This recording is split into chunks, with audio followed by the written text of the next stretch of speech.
Welcome and good morning, everyone. Happy to have you along today. My name is Randy Lober, your Growth Marketing Manager here at Action Benefits, and happy to welcome you to today's session where we'll take the fear out of hosting Medicare educational events. One of my chief job duties, job functions here is to help you, independent agents, continue to grow your book of business. And educational events, your Medicare 101 events, those sorts of things can be a great tool in your belt. But too often I hear, especially when talking to some agents who are newer to the field or even some experienced ones, they say, man, Randy, there's a lot of rules in getting those done. I don't know if I can comply with all those, or I'm worried about saying something wrong, or worried about finding myself on the wrong side of CMS laws and rules and regulations and all those kinds of things. The goal of today's session is to help you feel a little more comfortable and get you one step closer to using one of these best tools in your belt. And the first thing we want to know, or I want to know from you, and you can type about this in the chat, is what do you see as some key barriers to hosting Medicare educational events? Is it something like finding a starting point? Do you not know where to start with Medicare educational events? Is it compliance rules that get you down or get you worried about it? Or is it, how do I get people to show up to my Medicare educational events? Which of those things might stand in the way for you? I'd love to see a few words in the chat or anything else you have to add there. For some of you who, Lisa says to everyone here, CMS compliance, there's a few private replies to that same effect here as well, just not knowing the rules, right? And not knowing what you can and can't do. And that really drives to the heart for a lot of people. I see some private replies coming in as well. And keep in mind, you can toggle whether just I can see or whether everyone can see a response in the chat window. Also see some concerns about how do I get people to show up to these educational events, right? It's one thing to have the event, and it's one thing to be compliant, another thing to get to have people to talk to. And we'll talk a bit about that here today as well. Brian, I see your Q&A here. You're talking about attendance, and that's actually what we will spend some time with here as well. So let's get started. Let's kind of lay out what we want to get done today. In order, we want to make sure, of course, you're all industry pros, or you said as much a bit ago, but we'll make sure we understand that key difference between educational and marketing events, because it kind of guides what you can and can't do and guides the compliance language that we'll use. We'll talk about those do's and don'ts in really not painstaking detail, because I want to keep you engaged throughout that session here today. But we will spend some detail on those do's and don'ts, and please feel free to use that chat Q&A for any questions you have. And we'll talk a little bit at the back end about some strategies you could use to drive attendance. Not the main focus of today's session. We will focus more on those top two bullets here today, but we'll spend a few moments at the end talking about how to get people to your sessions. And of course, happy to talk with you one-on-one, or your account manager can talk with you one-on-one about those ideas first, or as well. So let's talk a bit about the difference between educational and marketing events. You see our gentleman in the background here, he's leaping off the cliff. And I'm hoping that by the end of today, we'll encourage you to leap off the cliff here as well. Real briefly, though, just to make sure we're all on the same page, let's set up this tent pole, or these two tent poles about educational versus marketing events.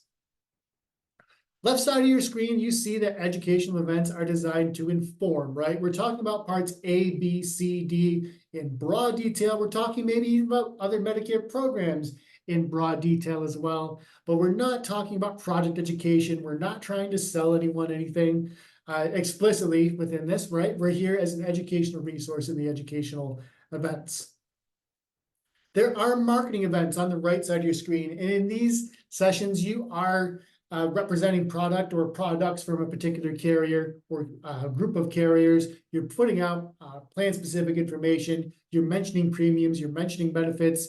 And of course, the idea there is you're generating leads, right? Not that educational events can't generate leads, and we'll talk about that in a moment. But marketing really, those marketing events are really designed and are where you are legally allowed to solicit, applications, solicit enrollment kits and scopes of employment right there next to and within the marketing event.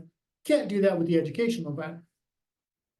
Should also note down on the bottom that there is a registration process for both educational and marketing events. Some carriers, and we'll highlight this a bit later on as well, Do not make you report all your educational events, and I'll call that out later, but they all, because CMS requires them to, they all require you to report your marketing events. So no matter what you do, we'll show you how to get that done here as well. Real quick though, to make sure we're on the same page, one more quick poll for you. How might you describe the difference between educational and marketing events? You're going to see one more poll on your screen. Want to make sure we're all playing from the same deck here before we go forward here. Is it A, marketing events describe parts A, B, C, and D in broad terms, while educational events provide plan specifics? Or is it B, the other way around? Educational events talk about A, B, C, and D in broad terms. Marketing events provide specifics. Or C, there is no difference. They're one and the same. All right. All of you said B, or all of you that voted at least said B. Educational events describe A, B, C, D in broad detail. Marketing events are the one that provide plan specifics. And so today, that's our focus. We're working with educational events, what you can and can't do with those events. Marketing events is a whole nother animal, which probably deserves its own session that we'll talk about. So let's start first with the good stuff. I like starting on positive notes. Let's talk about what you can do at educational events. And the first thing you can always do at an educational event is educate. Educate. Here at these educational events, you're welcome to teach people about Medicare, Medicare Advantage, PD, Part D, or any other Medicare program that falls into that. So maybe you talk about PACE models, programs for all-inclusive care for the elderly, or other things such as those. I should point out that many carriers do offer CMS-approved presentations you can use, and there is a script often included with those. So as long as you stick to the script, and I'll talk about the script in just a moment, you don't have any compliance worries, right? As long as you don't go off the script here. And so as long as you can keep your personal opinions to yourself and not try to sway the discussion any one way, that's the first thing I want you to make sure you're comfortable with, is that there's materials out there and carriers do their best to really kind of put these things in a nice little box, tie them up with a bow to help you educate consumers and build relationships with those consumers. So hopefully the carrier can earn that business, right? There's always a motive there. As I work with some carrier materials, I want to call out a few things in particular from some of our partner carriers. Hands down, if you are looking for something like right away because you want to do an educational event fairly soon, our partners at Blue Cross Blue Shield, Blue Care Network, do have one of the most easily accessible presentations. You don't have to go digging through a lot of stuff to find it. So if you are not, someone who loves spending a ton of time in carrier systems, it's right there available to you in the individual business agent community library. That said, there are some other presentations that I've taken a liking to here as well. One of the presentations from United Healthcare does provide a really detailed script that you can say word for word, and it is fairly engaging as well, meaning that you're not going to bore people to death with Medicare, which is always good news, right? You want people to stay awake, come back to you throughout the presentation. There is also a presentation from Humana that they have put together that really has a really consumer-friendly design. I think it puts the building blocks together in ways that make a lot of sense to consumers, really builds their understanding from the bottom up. And I have a little bit of love for that because I'm a former teacher myself. So I find that to be really helpful too. Should you have any questions about accessing those, or you want to run through one of those with someone, feel free to let me know in the chat, or I'll give you my contact information at the end. Happy to put you in touch with those, or we can run through it. What is allowed at or what else is allowed at these events is that you can solicit or share contact information. So one thing you can do in all of our most of our carriers, I should say, do provide carrier branded business reply cards. We here at Action have also put together unbranded business reply cards that are just kind of this generic blue and white that gives that consent to contact, right? That allows the beneficiary to give you permission to contact them about their Medicare options. Has all the disclaimers loaded and ready to go. You can get some of these via our order form inside Insurability. Some of you though, and honestly, sometimes business reply cards can be a little bit tough to manage. So one thing you can also do is give out business cards, right? Sprinkle them like confetti at these events. And if people like you enough, if you've done your job well enough and educated them well enough, they're going to give you that call, right? They're going to think about you when they or someone else need some Medicare help or need some Medicare advice. If you don't have a business card, or are not happy with how your current business card looks, by the way, we here at Action are happy to help you redesign that at no cost to you, and can help with printing costs as well if you so choose. So just want to throw that out there. Again, we want to make sure that you are empowered to represent yourselves and earn the business and trust of these consumers. Here is one area where you can get in some trouble. A lot of people, when they're hosting these events, they want to give all the information that they know of. If you were to be secret shopped by CMS, though, at an educational event, they'd want to hear that you answer only the question that's asked at the presentation. So you're absolutely allowed to answer any beneficiary question that comes up. Without talking about plan specifics, right? Because you're still talking about educational events here. You're not into marketing at all. But CMS very much wants you to answer only the question that's asked and not add anything additional. Their logic is adding additional information can be confusing to the average consumer because Medicare is confusing as it is. So they want you to keep your answers tight and focused and narrow when you are responding to beneficiary questions, but you are well within your rights to respond to any of those questions. Here's one that also gets a bit of attention, and that is talking a little bit about the nominal gift or the $15 requirement.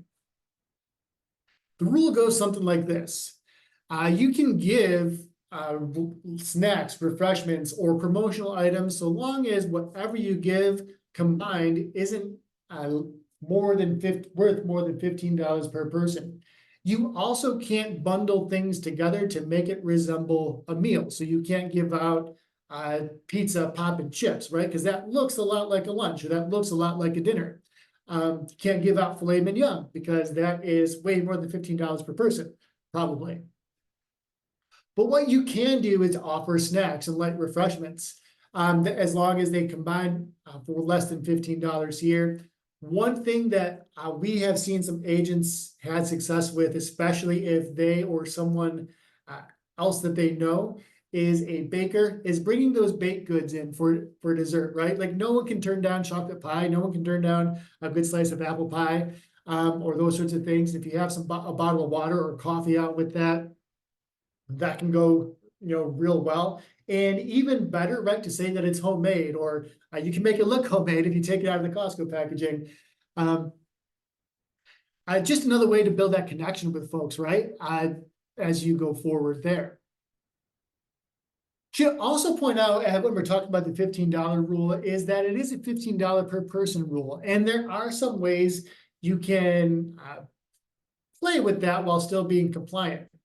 You can, for example, raffle off a larger item that is worth more than $15, so long as the worth of that item is no more than 15 times the number of attendees you might expect to have. So if you would only expect to have 10 attendees at your next educational event, you could raffle off something with the value of $150 at that event, but you would be able to give out nothing else, no water, no snacks, or anything else to stay within that $15 limit. So that's a possibility for you as well if you're looking to drive people into your events. But again, folks kind of want to feel appreciated just for coming out. So the raffle is an approach, but may not always be the best approach. And it can be a little bit tougher to comply with, especially if you're in your early days with events and struggling to get people through the door. The other thing that's allowed is, or one more thing that's allowed is promotional items that don't have benefit information, which means you can have promotional items for you as the agent or representing your agency. You can also bring in promotional items from the carriers so long as they don't have benefit information on them. So you cannot bring in like a pen, for example, that says Priority Health $0 or $0 premium plans, but you can bring in Priority Health pens. You can't bring in Humana's Part B give back plans and have that on a pen, but you can bring in Humana logoed pens or stress balls or whatever the case might be. So as long as that benefit information does not appear here, you can even have signage that reflects your carriers. Think about the power that having that Blue Cross logo, right? Especially here in Southeast Michigan, there's a lot of brand loyalty to Blue Cross with a lot of folks. So if you have that Blue Cross logo up in big bright light, I guess lights would be expensive, but on a big banner or something, let people know you're associated with and representing Blue Cross at that event. That could drive some people in the door for you here too. And you can, that's where I want to stop. Okay. So there's lots of things you can do at educational events. And I want to make sure that's clear. You can, bring those items in. You can, do some things to get people through the door. That's all clear here. Want to get your opinions or want to get your feedback here. Make sure we're on the same page. What do you see as some things that are allowed at educational events? Oops, that is not the right poll. Let's go with this poll. Which of the following things can you do? You can check more than one on this question. Can you raffle off a larger prize worth $15 times the number of expected attendees? Can you give away carrier branded promotional items? Or can you mention that some plans include dental, vision, and hearing benefits? Let's see what you think about that one, and then we'll move forward. Okay, and there are only two correct answers here. You can raffle off that larger prize as long as it's worth $15 times the number of expected attendees. And you can give away carrier branded promotional items. But one thing CMS was very clear about in summer of last year was that they view talking about dental, vision, and hearing benefits. This is a good segue to where we're going next. They view even mentioning dental, vision, and hearing benefits as a marketing activity, and therefore you can no longer do that inside a Medicare 101 event. So we'll call that out a little bit more specifically here, and it's a good segue to where we want to go next. But especially if you've been in the industry for a while, right, and you've been that's been part of your Medicare 101 presentations, want to make it crystal clear that it's no longer allowed by CMS definitions of marketing activities. So if you have that in your 101 presentations, please don't going forward. Let's talk a bit about what you can't do at these events. So this is kind of the downer stuff, but it also makes a lot of sense, right? Because you're dealing with people's grandmas, their grandpas, their mothers, their fathers here, and you would want your mother, father, grandma, grandpa, whoever else, great aunt, great uncle, treated with respect, and you would want them to think, not being taken advantage of because Medicare on its own is confusing. So here's the things that you can't do at these events. First things first is you cannot have a mandatory sign-up sheet or sign up for the event, so you cannot have a mandatory registration, nor can you have a mandatory sign-in sheet. If you do have a sign-in sheet, it must be clearly marked at the top in big 12-point or bigger font that signing in and giving you any information is completely optional. Theory here is that if anybody wants to be educated about Medicare, they should be able to do so without, being marketed to in relation to this event. So any sign-up you have must be optional. There cannot be a mandatory registration. There cannot be a mandatory sign-in.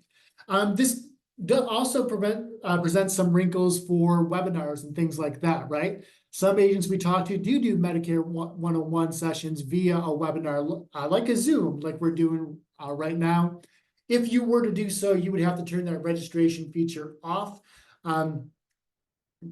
because that registration, again, can't be mandatory for people to attend. So just want to call that out specifically as well. CMS also, in last year's final rule, in the 2024 edition of the final rule, so that was published last April, not this April, clarified that you cannot collect scopes of employment or schedule future appointments at an educational event. Beneficiaries are entitled to that cooling down period, and again, can't, in CMS's words, they don't want people to be marketed to as a result of being educated there, right? They want people to explicitly opt into that scope of appointment process. They don't want anyone to feel pressured at an educational event to sign up for an appointment with that agent. You cannot discuss plan-specific premiums or benefits, and you can't even mention $0 premiums here. That again comes out of the guidance that was issued last summer that called out you can't not mentioning DVH benefits. You can't mention that some Medicare Advantage plans do come with $0 premiums. That is no longer okay either, or at least it's explicitly not okay under this newer guidance. So you can, for example, say that Medicare Advantage plans, have all these benefits combined, right? They combine your parts A and B, but you can't mention that some of them would have $0 premiums because again, CMS sees that as a marketing activity. At your educational events, you also can't distribute plan-specific materials, so nothing that has benefit information on it. And at these educational events, you also cannot enroll anyone or give out enrollment kits. That is better reserved for marketing events, which again are deserving of their own session. Again, should mention that you cannot talk about plan-specific benefits. I think I beat that horse to death here today. And you cannot say, of course, that MA plans have perks or benefits, or even mention they have embedded dental hearing or vision. So even within these discussions, and if you were to go look at carrier presentations as they're put together for next AEP, you wouldn't find many mentions of any supplemental benefits. You wouldn't see anything about true hearing in their educational materials. You wouldn't see anything about any post-discharge meals in their education materials. That would all come in their planned marketing materials. But in the scope of that educational event, you're not allowed to say, and they're not allowed to say things of this sort. Should also say that you cannot have an educational event inside a home or a one-on-one setting. So if it's an educational event, it's got to be open to the public. Anyone should be able to attend an educational event that you might host. And also that you cannot hold a marketing event within 12 hours of an educational event at the same location. So if you were to have a educational Medicare one-on-one seminar at your local library at 8 o'clock in the morning, you can't have a marketing event where you represent specific plans and try to drive enrollment in that plan until 8 o'clock that night.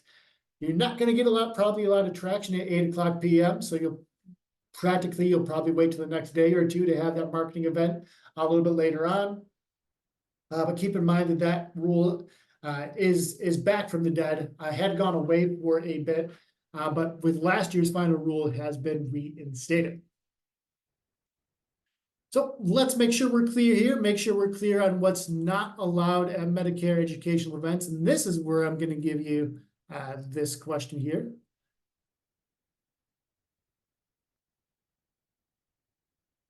Which is not allowed? Can you not have a mandatory sign-in sheet? Can you not collect scopes of appointments? Or could you not hold a marketing event directly after in the same place? Which is not allowed, or which are not allowed? Being a bit cheeky with you this morning, all three of these are not allowed. So if you felt less confident about checking all three, it's okay if you didn't check all three here because that's the right answer. So again, can't have that mandatory sign-in sheet, can't collect scopes of appointments. Everyone got that right. And again, your marketing events can no longer be directly after your educational events. There has to be that 12-hour gap between them. What else should you keep in mind? There's a few things, and I said we wanted to talk about registering your events, and we'll get into some of the specifics about that there, as well as how Action Benefits can help you register your events when and where it is required. So I should say up front that not all carriers do require you to register educational events, but some of them do. For example, Blue Cross Blue Shield Michigan does ask you to register your Medicare 101, those seminars, but United Healthcare, if you were to example, does not have that same requirement. Always encourage you to talk it out with your account manager before you plan a seminar, so they can help you stay on the right side of carrier rules. But if you were to register an event, there's a few things you want to make sure that you know and you have in hand going forward. You're going to want to know your name. of course. You'll want to know your agency's name, and you'll need to have your NPN handy. In this case, it's your NPN. It doesn't have to be your agency's NPN. CMS wants to tie it back to the individual agent, not the agency. You'll want to record the language that the presentation will occur in. So CMS does take a look at that, especially maybe say you have an event in Southwest Detroit. They'll want to look and see whether you are also providing materials in Spanish and English, or what that might be. You'll record the name of your event here as well.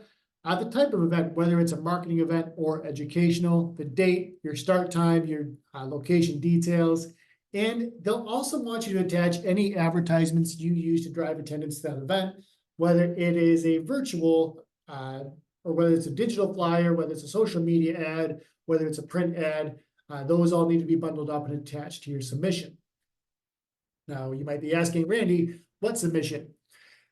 CMS does have a common form that carriers all use to report their events. And so carriers also ask you to complete these, the same form before you put on your Medicare seminars. And when you log into insurability, our knowledge base here, you can search for article reference number SM00546. It is titled what you see here on the screen, Delivering a Compelling and Compliant Medicare Prospecting Meeting. And here in bullet number 2, there is in that first red link, there is a spreadsheet you can download.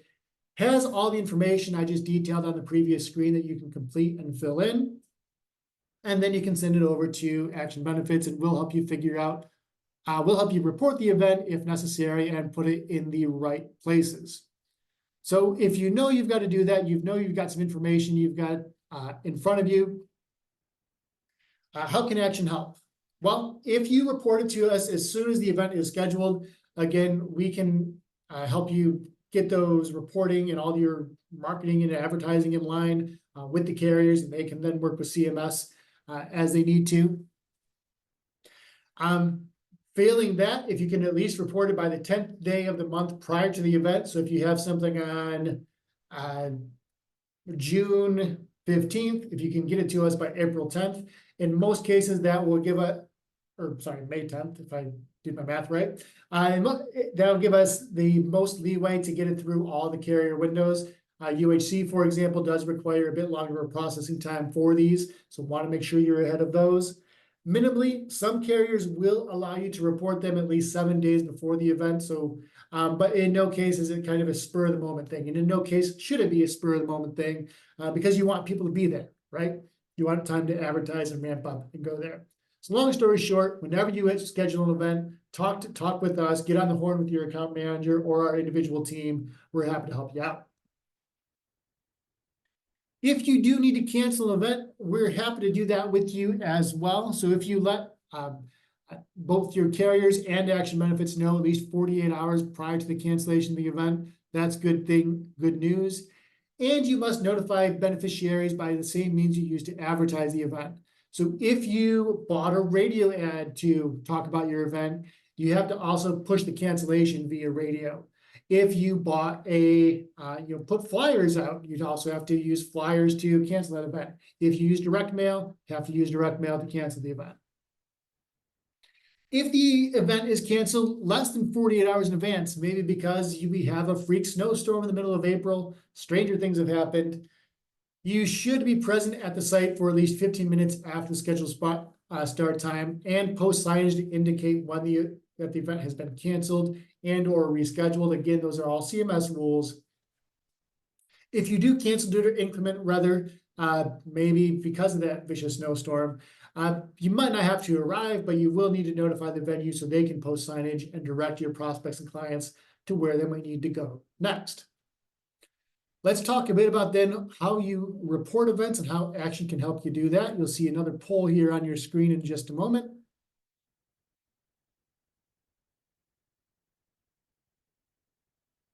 So what should you do to report an event to the carrier or carriers you're appointed with? Should you A, collect information and complete the required spreadsheet? B, submit that spreadsheet to the carriers at least 7 days, preferably more, before the event? And C, attach any marketing materials that are used to that submission. which of those three things should you do, keeping in mind you should do more than one of them. And I see that I misconfigured the question. It only allows you one choice here, but go ahead and vote anyway. I am human too. I should have allowed you to choose more than one thing here. My mistake. But all three of these things are things you'd want to do. So again, for the carriers that do require you to report your educational events, you'd want that spreadsheet done. But it's a good habit to get into, whether it's educational or marketing events, so you're never, don't report. So you're never in a spot where you accidentally don't report a marketing event, because that's like really big no, don't not report those. Carriers want to know about those as well. They want to know where and when you're representing their products. Again, you always need at least a 7-day lead time. Some carriers need as much as 4 to 6 weeks. So do get those spreadsheets to us on time. We can help you navigate that reporting process.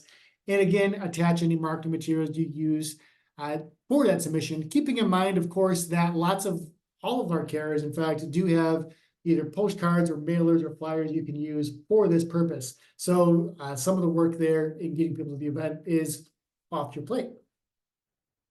Do see a question come in, we'll talk about it here. Do we have to report to carriers if we don't talk about specific products, just original Medicare 101? The question asker is anonymous, so anonymous here is your answer. It really depends on the carriers you're representing. What I mean by that is, if you use the Blue Cross logo presentation, the presentation that Blue Cross put together, they are going to want you to report that to us, and we'll help you handle reporting that.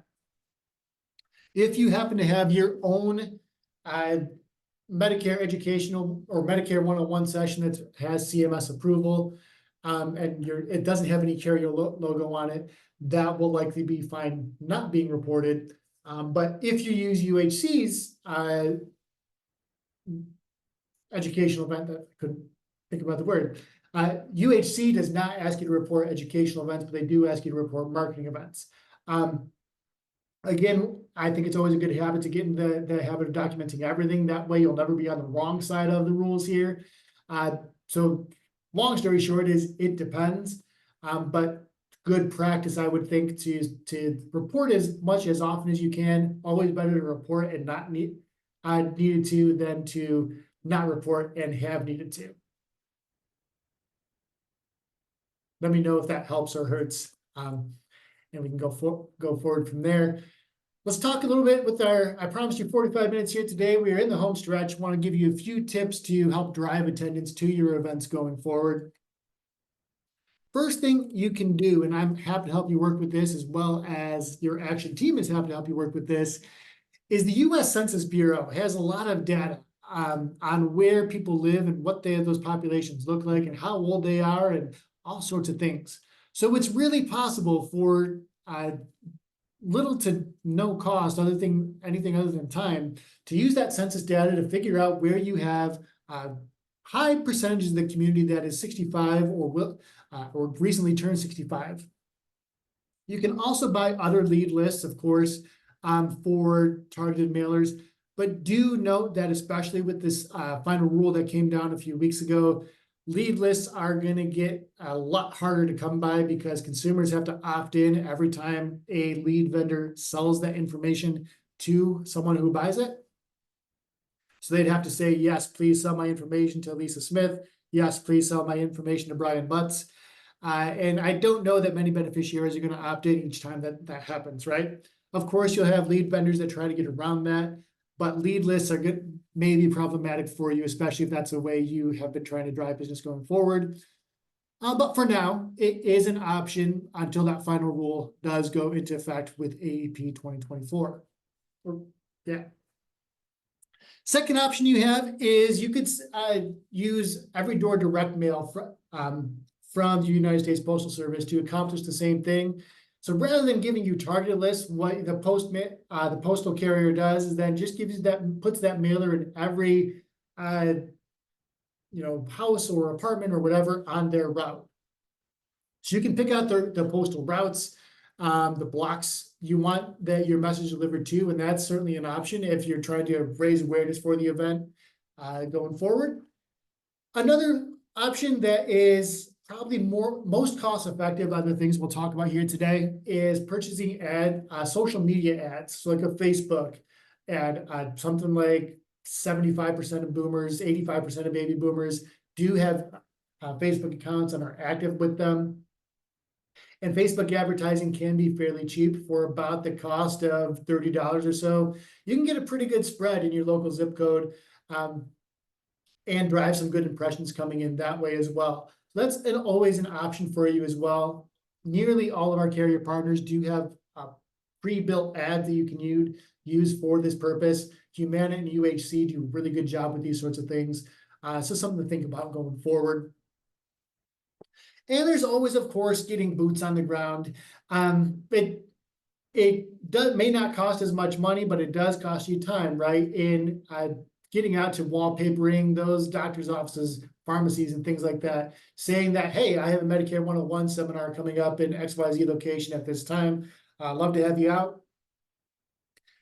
That's always an option, right? Is working with those local venues, working with your pharmacies and everywhere else, those kind of high traffic areas, you might encounter, prospective beneficiaries. But again, that does have while it's the lowest monetary cost, that could cost you some time. For my money, and it's not always my money, the most cost-effective option could be the social media ads. I've seen a lot of agents have great success with those, and again, happy to help walk you through that process as should you decide to embark on that. Before we head out today, I do want to get just some feedback from you real quick. As we talked about those 4 or 5 ways to drive attendance in the last few minutes here, does any of them seem doable to you at the moment, and why? What seems doable?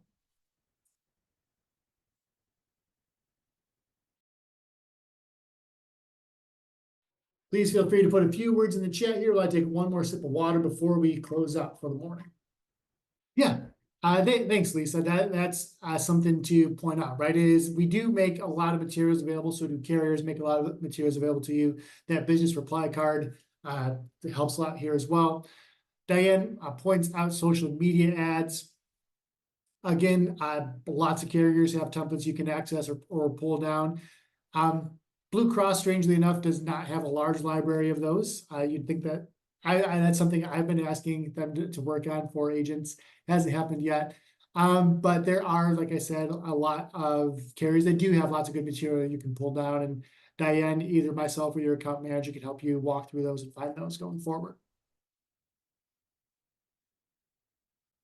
All that said, I promised you 4 to 5 minutes. We're here at 42 minutes.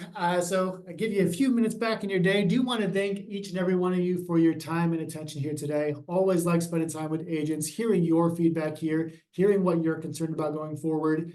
At the top of the hour, many of you mentioned that you were a little hesitant about some of the CMS compliance regulations. Hope today we got you a little bit closer to being comfortable and taking one more step toward being comfortable to hosting your next Medicare 101 event. Should you have any questions, comments, or you want to get in touch with us, please feel free to do so using any of these options here. We're always available on LinkedIn at the Action Benefits Company. You can reach out to us at info@actionbenefits.com or reach out to our main line at 248-356-8585. And you can always reach me or anyone else in our learning and development team at learning@actionbenefits.com. All that said, ladies and gentlemen, thank you, Lisa, for that note about Blue. A good thing to keep in mind here as well. All that said, ladies and gentlemen, I want to thank you again for your time and attention. I'm going to stick around for any of the questions you might have, but I will stop the recording here just so we don't have a bunch of dead air at the end for folks who want to view this a bit later on. So folks viewing this at home, bye, but folks who are here in the room, stick around for just a moment.